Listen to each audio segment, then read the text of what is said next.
Jai Shri Mataji. A very good morning to everyone.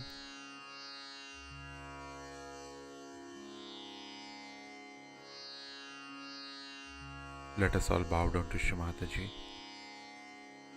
raise our Mother Kundalini and put Bandhan.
Let us recite Shri Ganesh Mantra.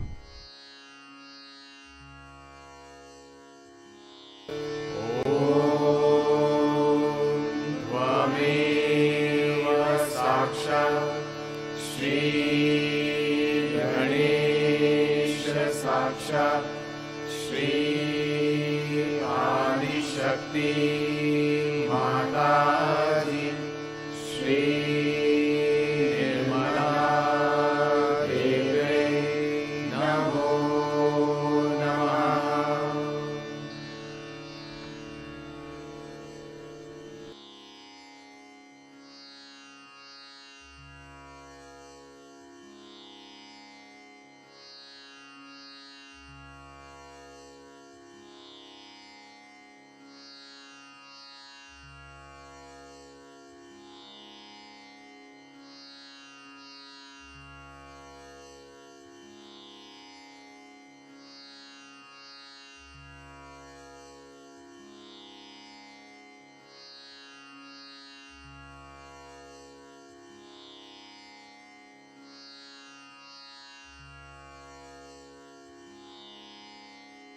Let us now listen to Shri Mataji's speech.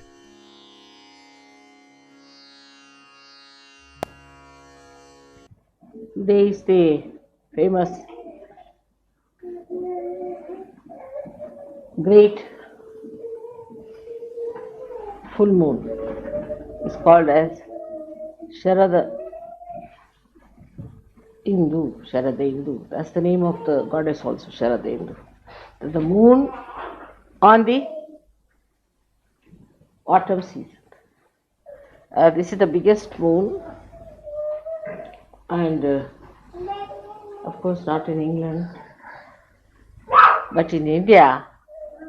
That day the moon is giving the greatest light. See? And it's such a great thing that Guru Nanak was born on such a date. As you know, in India, people celebrate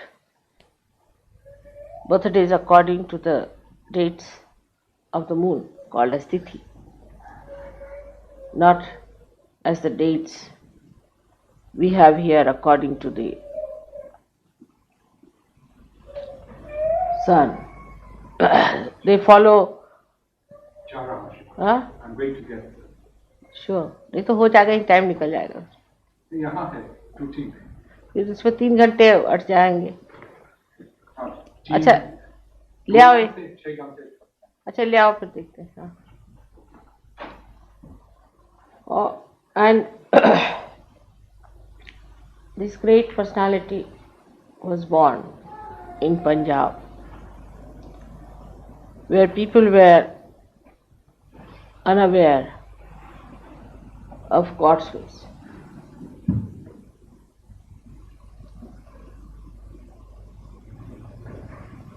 He was always bothered about the dharma in all his lives, because as you know, he was the primal master, and the primal master is always placed in looking after our void, in sustaining us and giving us a model of an ideal master. And they always took birth either in the most difficult places like hills and dales and mountains, or they took places which are even more difficult things among people who were horrid and who needed their help. So in India, that time, somehow Punjab was regarded as the place where people did not respect God or traditional Hindu idols, or you can say the statues that were regarded as the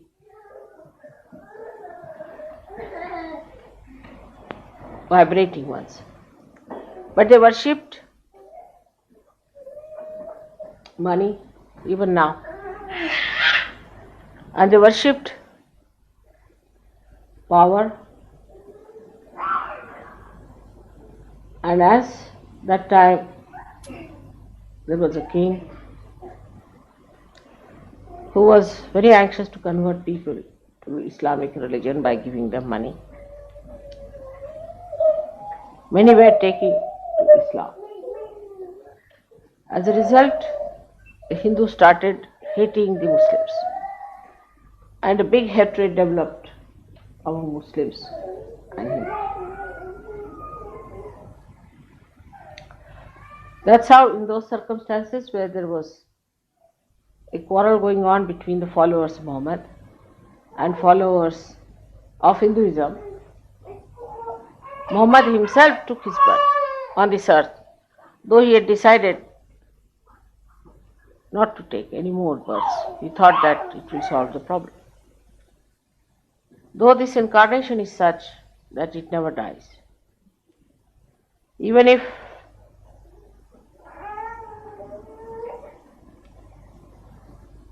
they leave the body, they are always around. And they are the ones who perform lots of miracles when any other incarnation comes on this earth. They help, support, guide the seekers to go to the incarnations. So, to celebrate his birthday on such a date is also a myth, because he never died. He is eternally living. They never grow and they never die. But his birth is important because symbolically he came on this earth not to propagate any particular type of the void, as Muhammad did, or say Moses did, Moses, and then before that Abraham, Lao Tse, or Socrates, which followed into a religion. But he came to create amity, we can say, to create understanding, to create unity between religions. This was a very big step for Sergio. After that, as you know, he was born again. God knows where. No one knows where he was born. But he appeared as Shirdi Sai Nam. He too said the same thing, that to talk ill of any religion is a sin.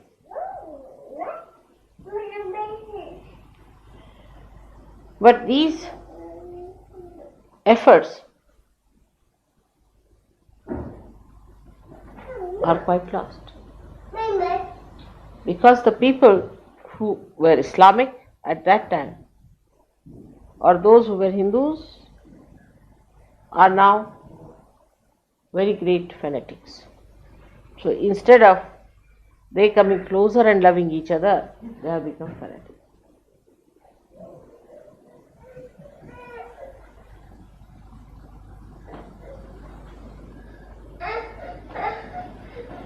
Though we find that Islam is spreading so fast, Sikhism is spreading very fast too. In America, there is a horrible guru. He has started to spread Sikhism. He is converting all the white-skinned people into Sikhs.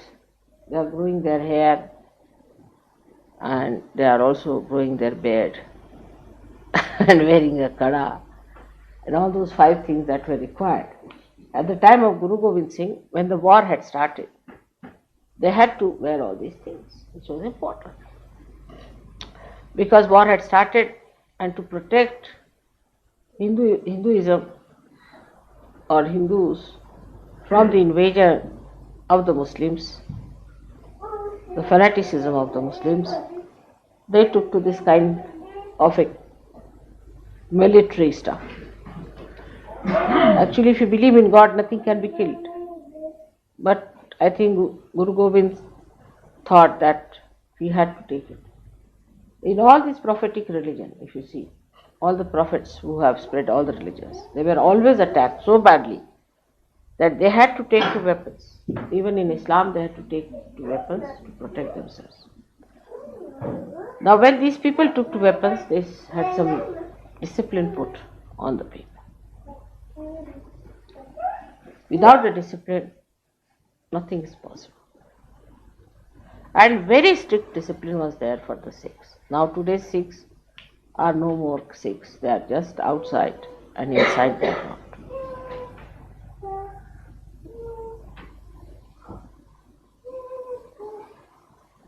I would not describe all the strictness and discipline they had to go through. But every disciple has to go through a very severe disciplining of himself if he has to become the Guru. There is no doubt about it. It is not that only somebody like me comes and tells you do this, do that, and next day you forget business. It's a very serious matter. One has to understand. You have got your realization through Sahaja. Now you have become Sahajogis. But still I would say you are not full Sahajogis, because every Sahajogi has to be a Guru. Otherwise he is not a Sahajogi. First of all, you are yogis because you got your realization. But yogis are of no use, you have to be Sahajogis. So you were told about all the chakras, everything. You were told about all the problems of Kundalini, how to cure them. Everything about it was told to you. Now you became with that a different type of a race, a different type of people who are twice born, who are born by the Spirit, not by the flesh. Remember that.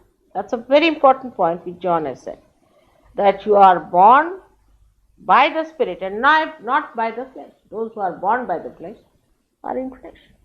But you were born by the Spirit. That's how you were twice born. And when you knew all about the Spirit and the Kundalini, then you are a Sahajogi. But unless and until you become Guru, you are not a full Sahajogi.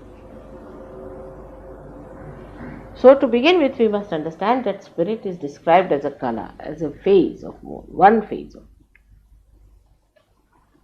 But a Guru is described as the full moon, Purnima, Guru Purnima. Guru is the full moon. It's not just a phase. So from one phase you have to go to the stage where you become a complete Guru. 16 phases there are altogether, and you have to cross these 16 stages to become the Guru. Now how do we do it? We have to be extremely objective about it. How do we become Guru? Because we have to become Gurus, no doubt.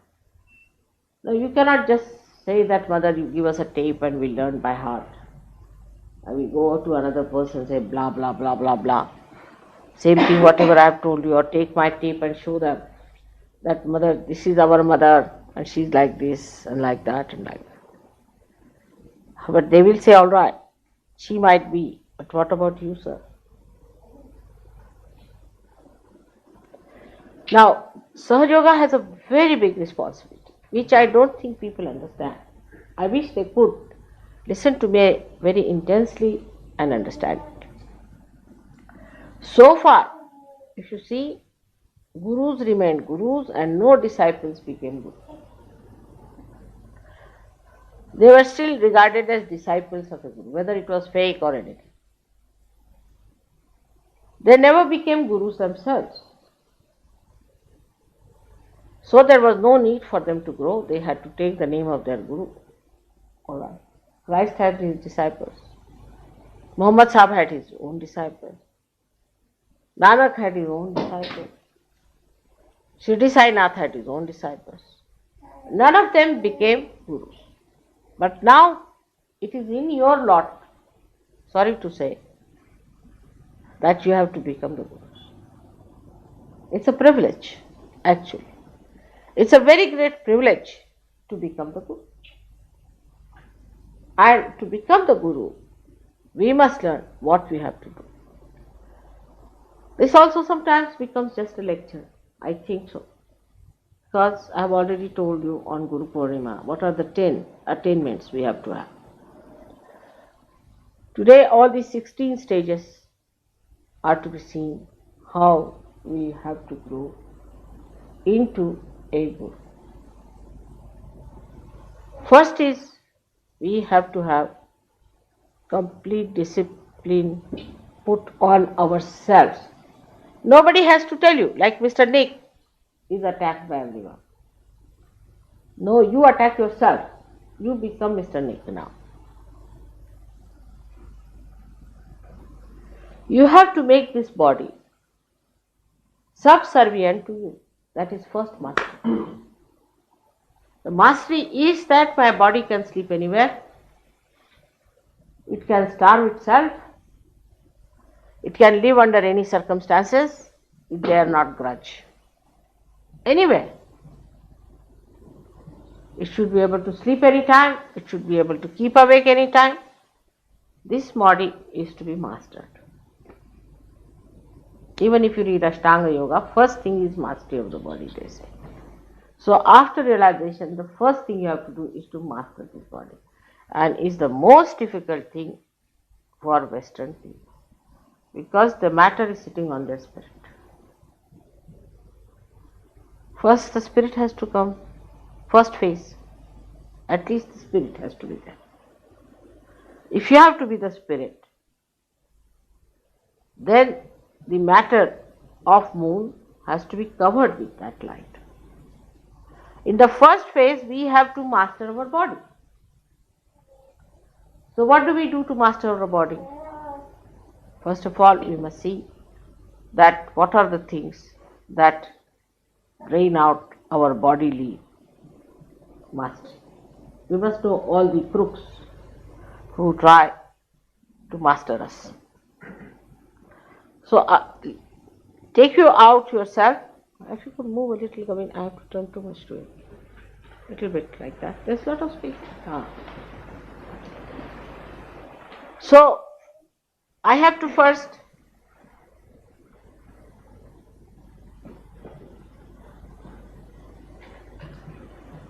face my body.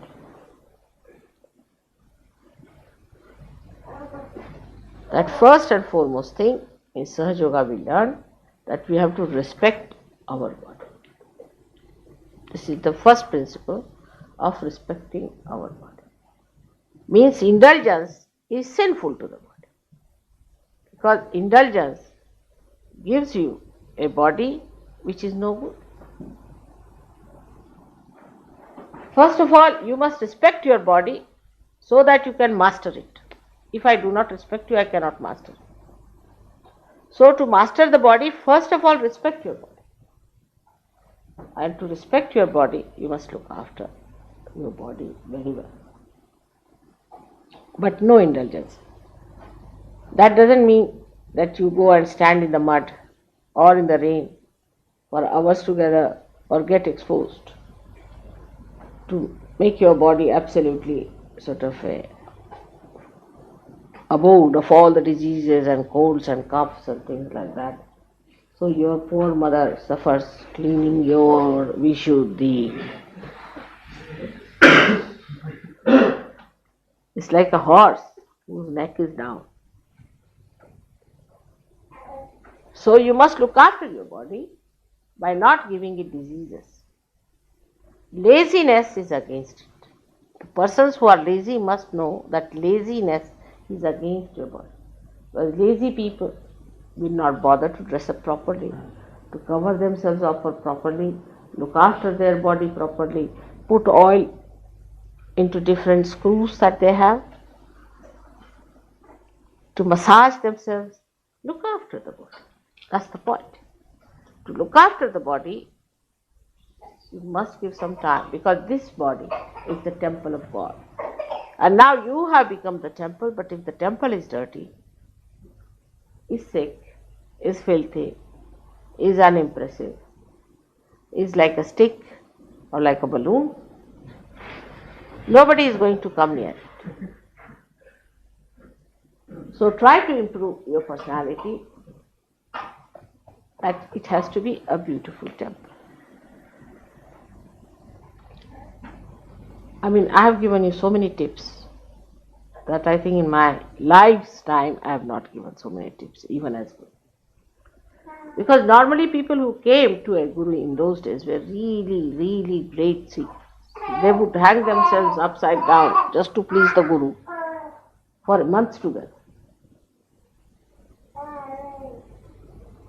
So that was a very different quality. People, but one or two. Now when you have quantity, quality goes down, I accept. But why not you people take it upon yourself that will make our quality better? So first of all, train up your body well. You must take some exercise in the morning, I have told you. That people sleep after breakfast, I am told, I was amazed. I mean, this is too much. See, God has given you this house as a blessing to be more alert, to give His light to others. Instead of that, if the candle is not even flickering, what's the use? So what you have to do is to first of all brush up yourself completely. Make your body all right, alert. Actually, at your age, one should not sleep for more than 6 or 7 hours, I tell you. No need. 6 and 7 hours deep sleep is sufficient. I also, in the night, I sleep about never before 11, sometimes at 12. Yesterday we slept at 2 o'clock. Got up at 5:30 as usual. So how many? 3 hours sleep, 3.5 hours sleep. But just now I slept for about, at the most, half an hour, so finished. When you don't have to work, like me, in the sense, even when I sleep, I am working.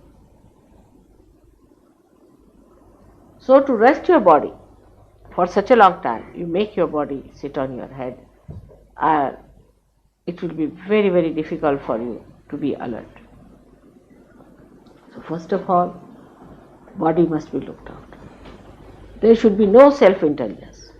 I mean, it can go to any extent of self-indulgence, like people don't keep their rooms clean, their clothes clean, they have no activity as far as all these nonsense. I mean, it is too low, too base to talk about, but it happens. People can go to any base limit, that's the problem. What to do? On this full moon day, one has to realize that on a full moon day, you are overactive. As the moon starts growing, the activity starts in the night also. But none of you so far are active in the night except for me. But if you come up, you'll be surprised, even in your sleep, you'll be active. So first and foremost thing is that you must look after your body. The body should be presentable. And you should not go with the so-called fashions of the day. It's very important. One should not go with the fashions of the day and take to something that is nonsensical, which is not good for your appearance, which makes you look funny or very fashionable, like a dandy person. We have to wear a dress which is in the center, dignified, good.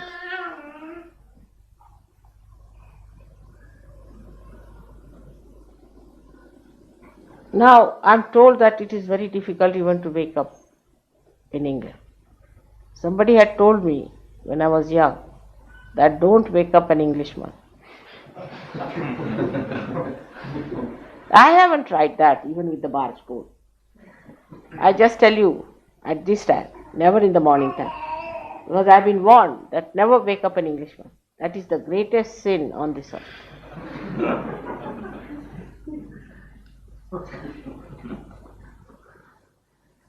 So why should English be so much addicted to sleep? The whole country is sleeping today. They want more wages so that they can sleep more. Eat and drink, drink and eat, in between sleep. This is the programmed life. It was very difficult. From the very beginning, I saw the Sahajogis coming in. That to wake them up was difficult. And these are the same people who were known for punctuality, that they won the war at Waterloo because of punctuality. And they were so punctual that people used to set their watches even in America. They are the same people. Now the other side of it is that they sleep like logs of wood. They used to sleep before also, must be because this is an old saying that don't wake up an Englishman. But I used to think something else about it, why it is said. But it is nothing but simple laziness. So try to see why we sleep so much.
Let us recite the three great mantras.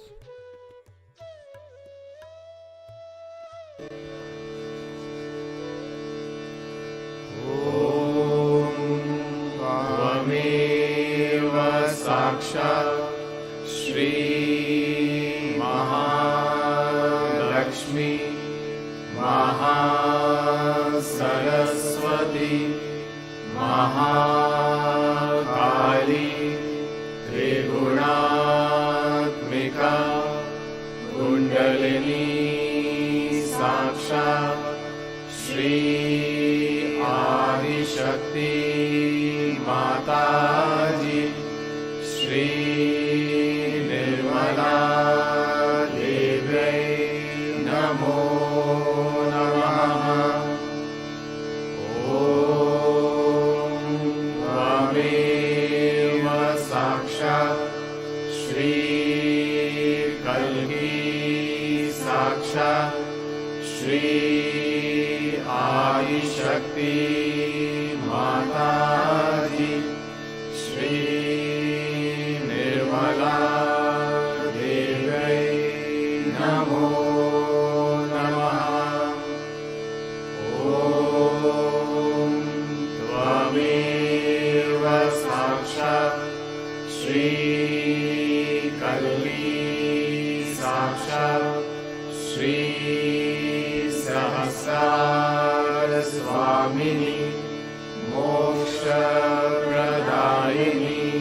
माताजी श्री निर्मला देव्यै नमो नमः।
Thank you, Shri Mataji,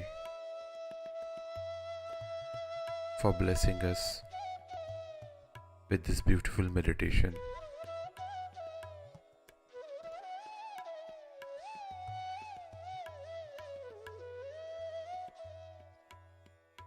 Let us all bow down to Shri Mataji, raise our Mother Kundalini and put Bandhan.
Let us meet again tomorrow morning, same time. Jai Shri Mataji.